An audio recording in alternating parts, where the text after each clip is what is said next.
땡젠 테어즈의 네 번째 인터뷰 상대는 무명씨다.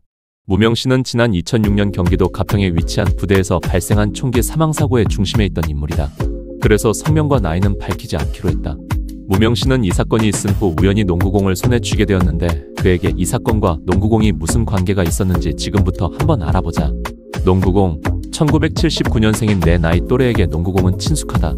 키워드로 대충 정리해봐도 기아자동차, 마이클 조던, 슬램덩크, 연세대학교 농구부 우승. 그렇기에 농구와 농구공은 아마 이 시기를 살았던 이들에게는 추억의 물건이 될 수 있겠다.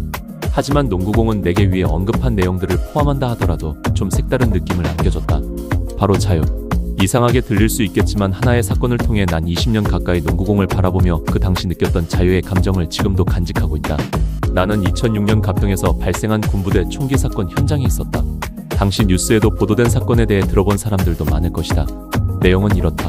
군가를 못 외운다, 복무신조를 알지 못한다, 동작이 느리다는 이유로 박유선 상병이 후임인 이등병 이복준을 괴롭혔고 경계 근무를 서고 돌아오는 길에 이 이등병이 박상병과 내 동기였던 다른 선임에게 총을 발사한 것.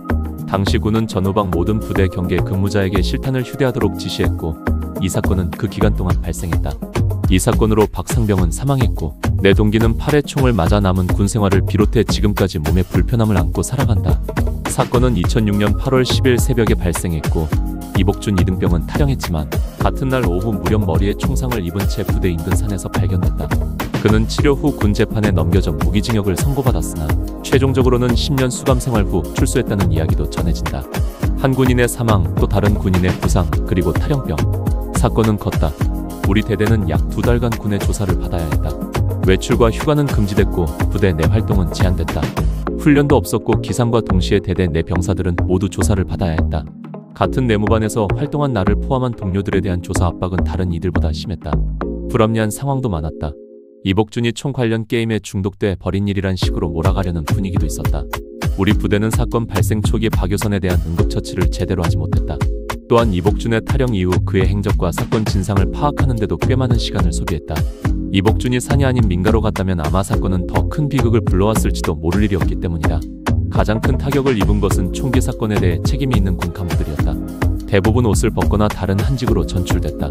그렇게 2달이 흐른 뒤 우리 부대는 군은 선임이 후임을 괴롭히지 못하게 하려는 조치라고 설명하면서 소대의 인원을 이동하는 결정을 내리게 됐다. 쉽게 말하면 6학년이 4개의 반이 있다고 했을 때 일부 인원을 다른 반으로 보내고 다른 반에서 우리 반으로 오게 하는 조치. 결국 군 생활 대부분을 함께한 이들과 이별을 해야만 했다. 오랜 시간 동안 조사를 받고 소대 이동으로 어수선한 분위기 때문이었을까? 소대 이동 이틀 전 우리 대대는 상급 부대인 여단으로 목욕 외출을 허가해줬다. 사실 허가라는 말이 웃기다. 강제적으로 전부 가야만 하는 상황이었기 때문이다. 대대는 샤워실은 있었으나 목욕시설, 그러니까 탕 같은 것은 마련돼 있지 않았다. 하지만 여단의 목욕시설에는 일반 공중 목욕탕의 모든 시설이 마련돼 있었다.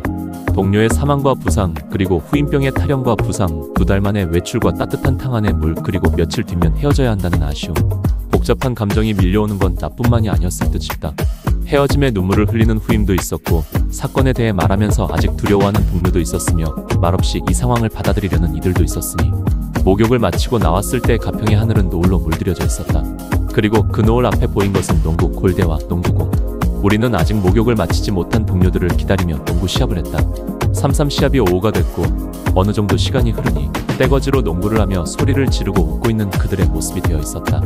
안타까운 사건이 발생했지만 순간 내가 느낀 것은 2달간 이어진 강도 높은 조사와 숨막힐 듯한 사건의 현장에서 탈출한 자유였다. 탁 트인 여단 운동장에서 탁 나는 농구공 소리와 동료들의 웃음은 막혀있던 무엇인가가 분출되는 듯한 느낌을 줬고 즐거운 것을 경험한 아이의 모습 같기도 했다. 우리는 그렇게 이 장면을 마지막으로 이틀 뒤 헤어짐을 겪게 됐다. 20년이 넘은 시간이지만 몇몇의 동료들은 지금도 연락을 한다. 그리고 우리는 이 사건에 대해서는 약속이나 한 것처럼 말을 하지 않는다. 하지만 나는 가끔 공원에서 농구를 하는 이들을 바라보며 그날의 기억을 떠올린다. 시간이 지나면서 그 기억은 자유뿐만 아니라 죄책감도 가져온다. 죄책감은 여러 가지다. 사건을 막을 수 있지 않았을까 하는 점, 그리고 사망한 이가 있음에도 불구하고 그 탁 트인 자유로움을 느꼈다는 점. 복합적이다. 시간이 지나도 해답을 찾을 수 없는